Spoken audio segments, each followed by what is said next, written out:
I had no idea that this visual approach to prompting an AI or interacting in a kind of AI native way, I had no idea it would work so well with databases. Hi everyone, you're listening to Scaling DevTools. I'm joined today by my friend, Lou Wilson, who is also known as todepond on the internet. Lou is software engineer / wearer of many hats at tldraw. And tldraw is the infinite canvas for the internet, which is a cool way to say that you can make like Figma-y type drawing or really do anything whiteboardy with tldraw. And tldraw has kind of taken over Twitter, so you may well have already seen it. Lou, thank you so much for joining. Yeah, thanks, Jack. Yeah, it's great to be on the podcast. Lou, so just for the people on YouTube, do you want to quickly do like a demo of like tldraw and stuff, just so people know? And if you're on the podcast, you won't see this, and we'll just go straight to the interview. Yeah. So, and bringing this back, so now we're back together, podcast and video. Yes. So you made this make real kind of demo, but and it exploded. But you told me that there was 1 week where you were going to just like not build any features and just do a bit of marketing. And Steve said to you, the founder of tldraw said to you, "Can you get 100 likes on Twitter this week?" Yeah. And it all went from there. Yeah. So basically, like back in October or November last year, so not too long ago, I think we just secured an extension round of funding. We just secured some more customers, and it was getting to the end of 2023. We just put out we just wrapped up our new version of the library.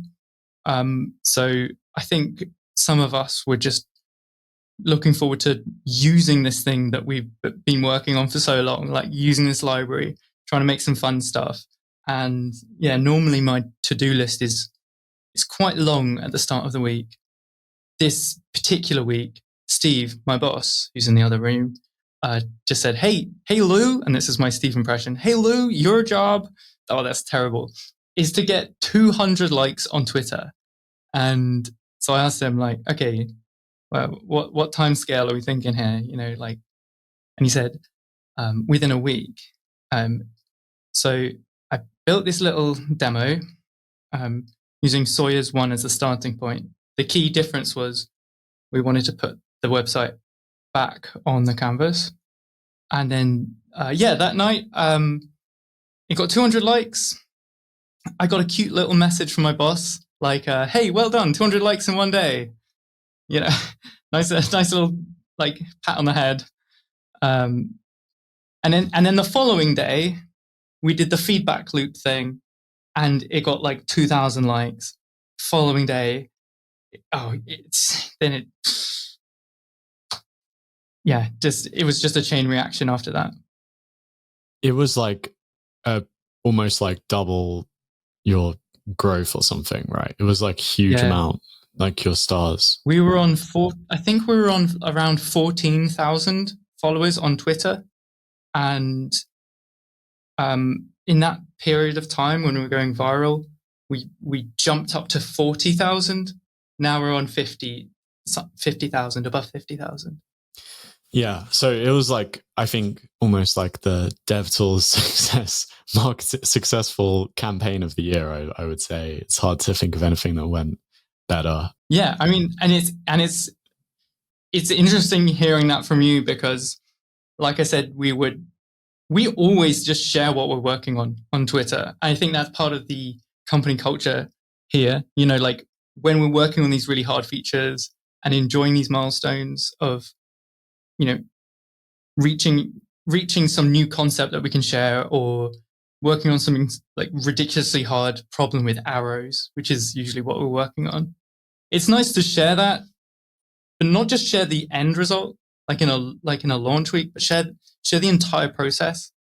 And so from my point of view, we were doing the same as usual, but we were just going for it this time, I think. Yeah. So how does it work? Like what did it like actually like the nitty gritty of like you doing this? Like, how did you come up with this idea? Like, and then how did you get it out there? Yeah, well, I think all of us on the team here, there's about, oh God, I can't count, like 8 or 9 of us now. I think all of us know this tldraw library really well at this point, obviously, because we've been building it. And sometimes it's a bit frustrating because we're building all of these tools that we know enable lots of really fun, cool stuff. So sometimes it feels a bit sad, like making these toys and not being able to use them ourselves as much of the time, because, you know, we want to make sure they're working for other people to use.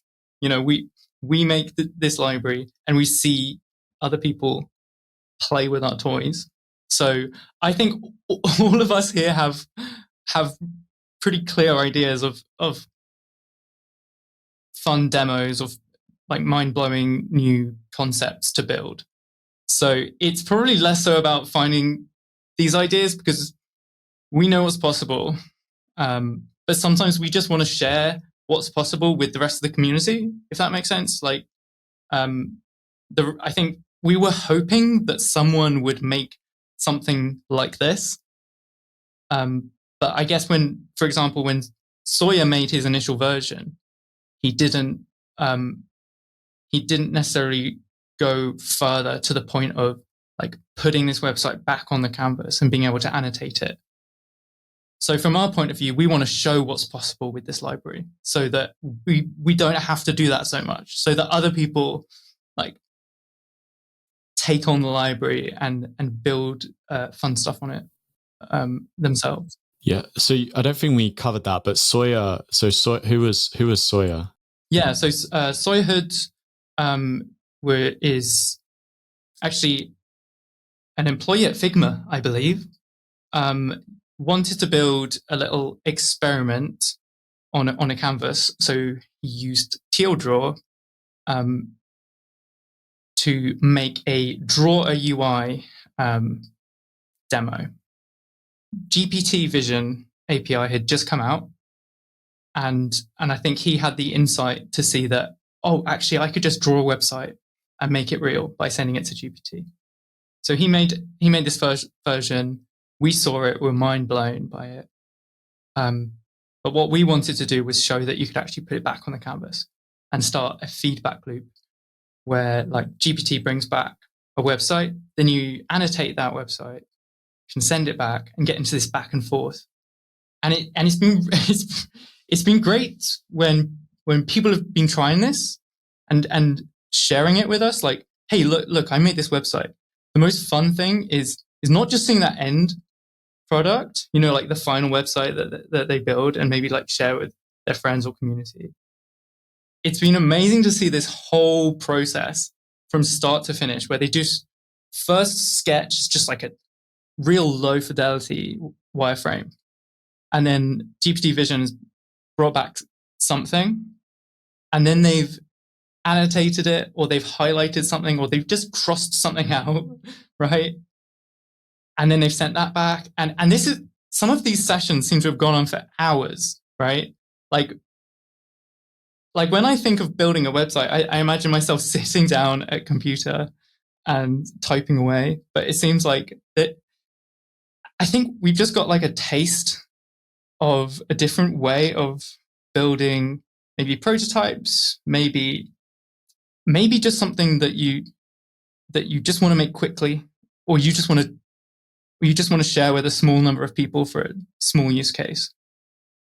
So it's been great to see this whole process, this whole different way of working. It does feel very like kind of playful and experimental. Like I see a lot of like the things that you put out is like, hey, you could do this, or like, what happens when I do this? And like, it feels very like playful.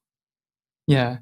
And I think that's how we think about the messages we want to give out about this. I think we've picked up over time what kind of content, I hate to call it content, but yeah, what kind of content is popular on Twitter or on LinkedIn, TikTok, and I think we've realized that the most successful kind of messaging and storytelling is about the journey that we go through, and giving people a little glimpse of that.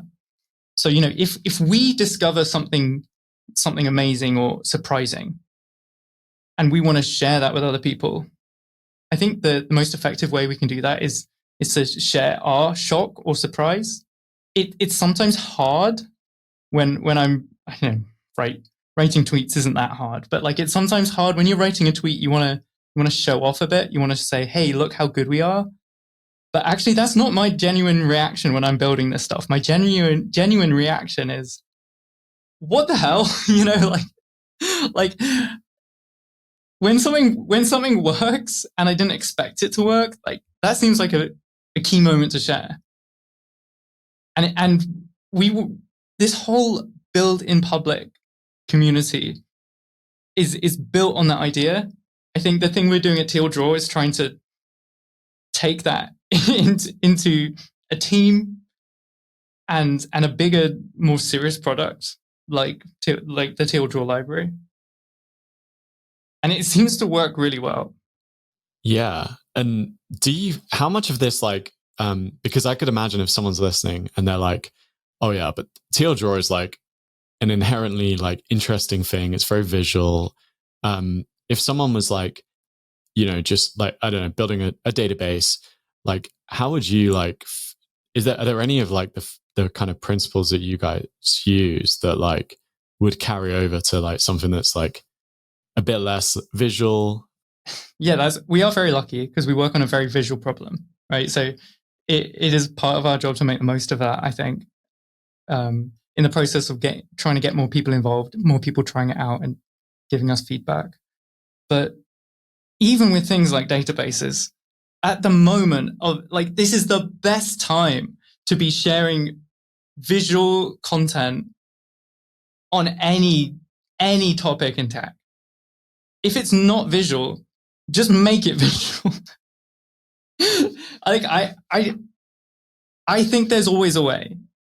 Like when some of this make real stuff was going viral, I went along to the Superbase meetup here in their launch week, and again I went through this journey of discovery. I had no idea that some of this this visual approach to prompting an AI or interacting in a kind of AI native way, I had no idea it would work so well with databases. No offense to Superbase, but I find databases very boring, right?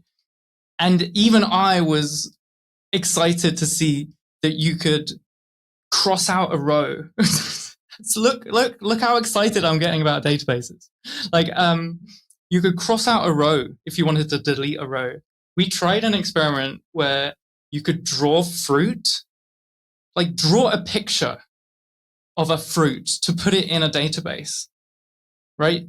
Okay, just think about, okay, this is the problem on a podcast. It's not visual. But when you just show drawing a picture to edit a database, suddenly databases are visual.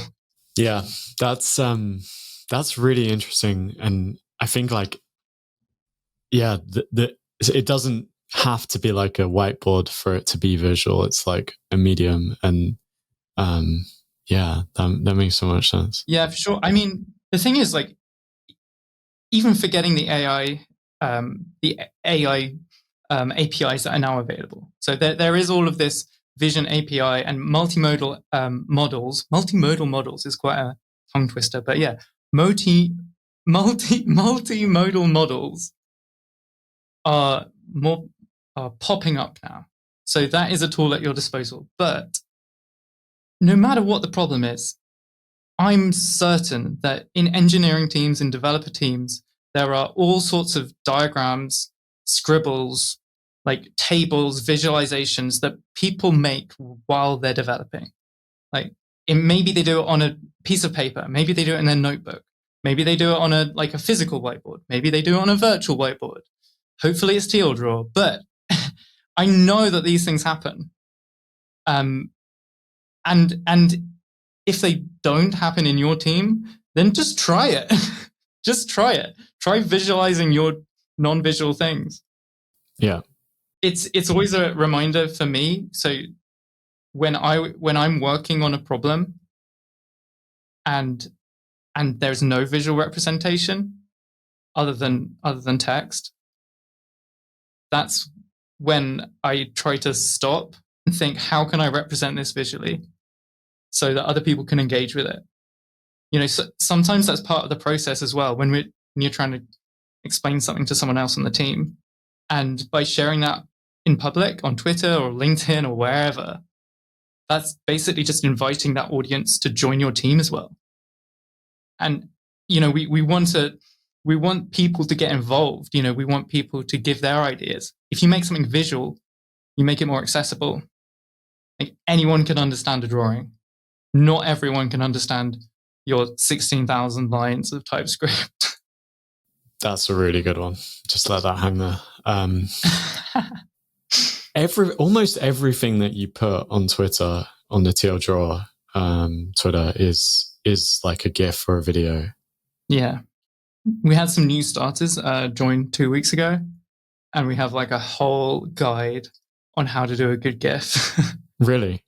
Yeah. So there's like the technical guides, like, hey, here are some quirks of the software we use to make sure the compression's good enough and make sure it's at 50 frames per second and stuff like that. And I think that is mostly stuff that Steve and me have just picked up over the years. But there's also more of like the approach. You know, how long should a GIF be? 8 seconds or less, hopefully. And there's things about how to make sure it like invites the viewer to look at it.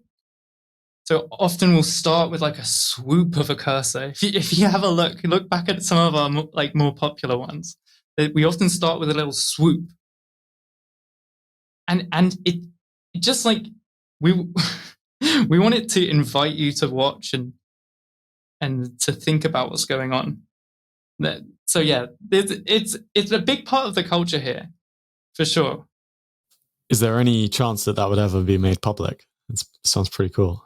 Yeah, sure. Yeah, in fact, we should do a Twitter thread about it. It's a good shout. That would be amazing. Okay. Yeah, it's no secrets. It's just I do wonder that like bigger companies, I guess, don't necessarily have the freedom to just freely post. You know, there's obviously brand guidelines. Messaging needs to get checked. But I think there's something you miss when you do that. You know, and there's a huge level of trust here on the team. Me and Steve and there's also Alex were all posting from the same account, sometimes within minutes of each other. You know,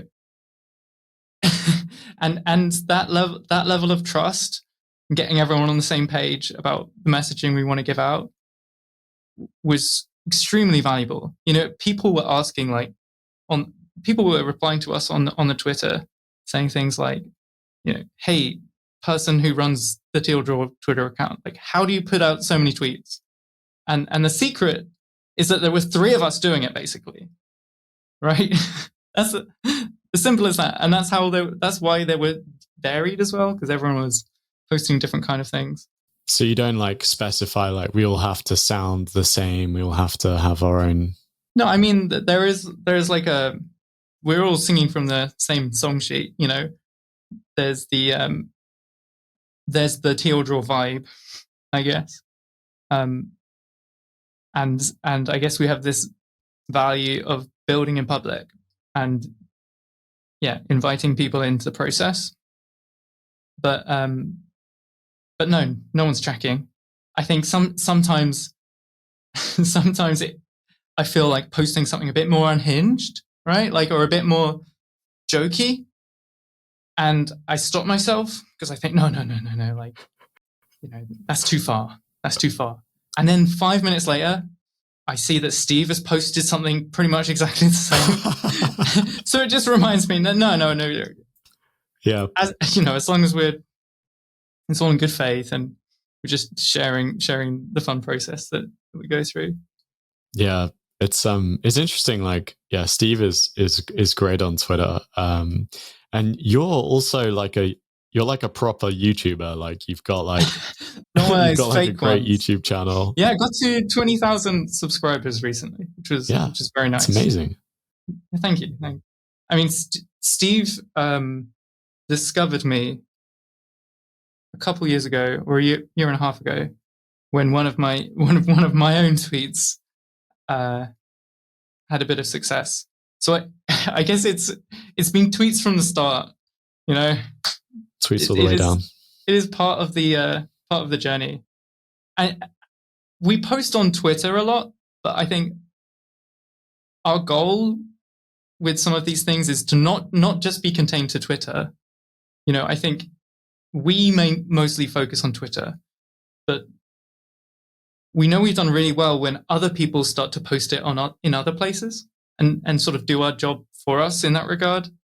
Like, it would be a lot more work to be posting everywhere, like including LinkedIn, TikTok, Instagram. So when we post as well, I think part of it is showing other people what kind of content can do well. You know, we say, hey, look how well tldraw lends itself to making videos or like little tutorials. So I think part of the low fidelity tone of them, I think, is also like an invitation for other people to post about tldraw as well. I hope this is I hope we're on the right topics here. We're talking very, very community, very social media management. Well, I mean, as I said, I think this is probably like the best example I can think of as like a Twitter, like a social media success in 2023. I know you've had Ant from Superbase on here before, right? Yeah. And I know that he talked about memes, right? Yeah. Like on their Twitter. I know he said that people often ask him, why do you post so many memes? Why do you post jokes? You know, on a database Twitter account. And he said it works, right? It works. Like, at the end of the day, you know, you want people to enjoy seeing what you put out. So it's why not have a bit of humor and fun in it? But Superbase has changed more recently. I feel like they're trying to, I don't want to speak for them, but it seems like they're trying to establish more of a serious tone now. I'd want to ask about that. Yeah, that'd be a good question. I mean, I saw a lot of memes like in the last couple of days, so I feel like they're still doing it, but they're probably also trying to. Yeah, I actually don't know. Yeah, that's an interesting. Yeah, that's an interesting approach to try and combine these two things. Yeah, I guess it's a question, like an open question of like, do you have to get more, like, as you start to go for like enterprise customers, like, do you have to, you know, be more serious? Well, like, I think that's something we think about. Well, I think about, can't speak for everyone on the team, but I think about a bit when we want to put out different kinds of information. You know, there are some demos we make, some examples we make that are purely to try to like ignite your imagination a little bit and try to show you that something's possible that you thought wasn't possible before.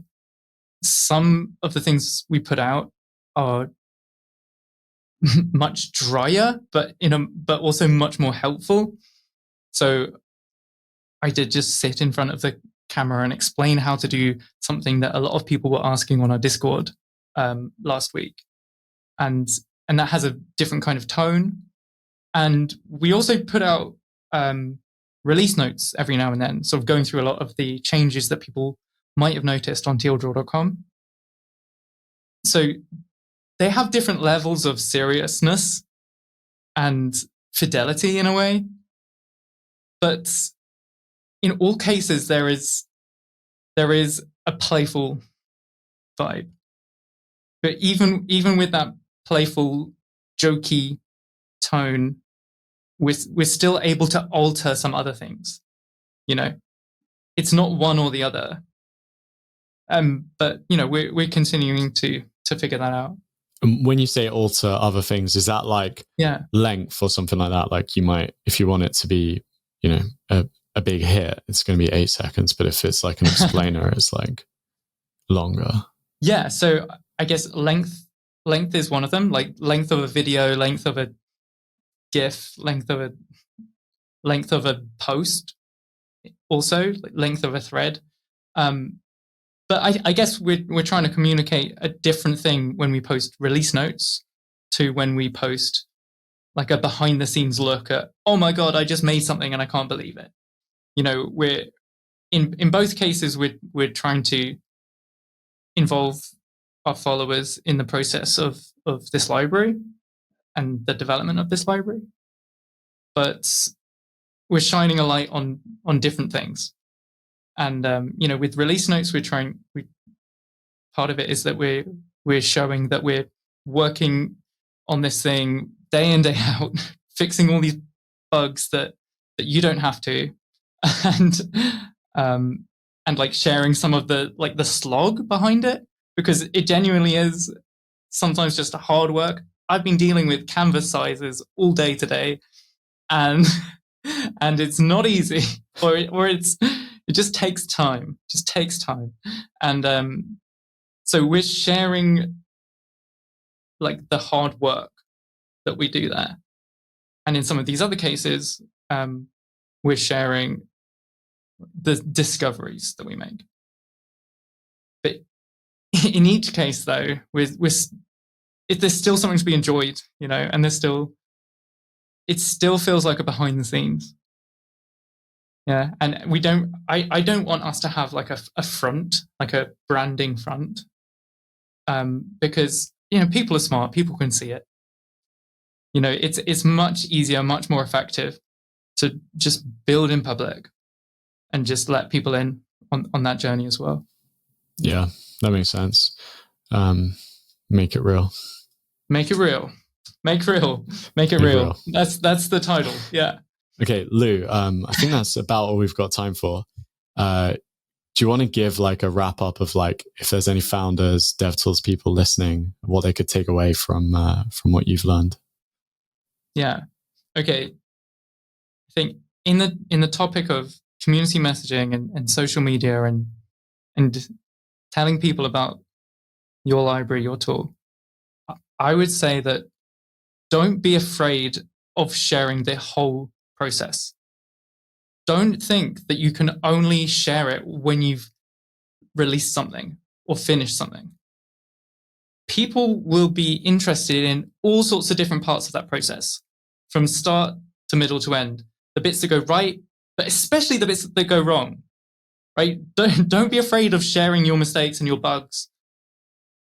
That's really interesting, because people don't realize the hard work behind your tools. They don't necessarily realize, oh wait, I didn't know you had to do that. It's always been surprising to me which bits land and which bits don't. But more often than not, more is interesting than I expect. I guess just because we're working on it day in and day out, it feels more normal to us. So you may as well share. Like, what's the worst that could happen? Like, people don't notice. That's fine. Just do another tweet, right? The best that could happen is something like Make Real, where our user base exploded. And so yeah, give it a shot. And I'd like to see it. Send it my way. I like this kind of content. Yeah, hopefully you have like an army of DevTools making all their content with tldraw as well now after this, I hope so. Using your guidelines. Yeah.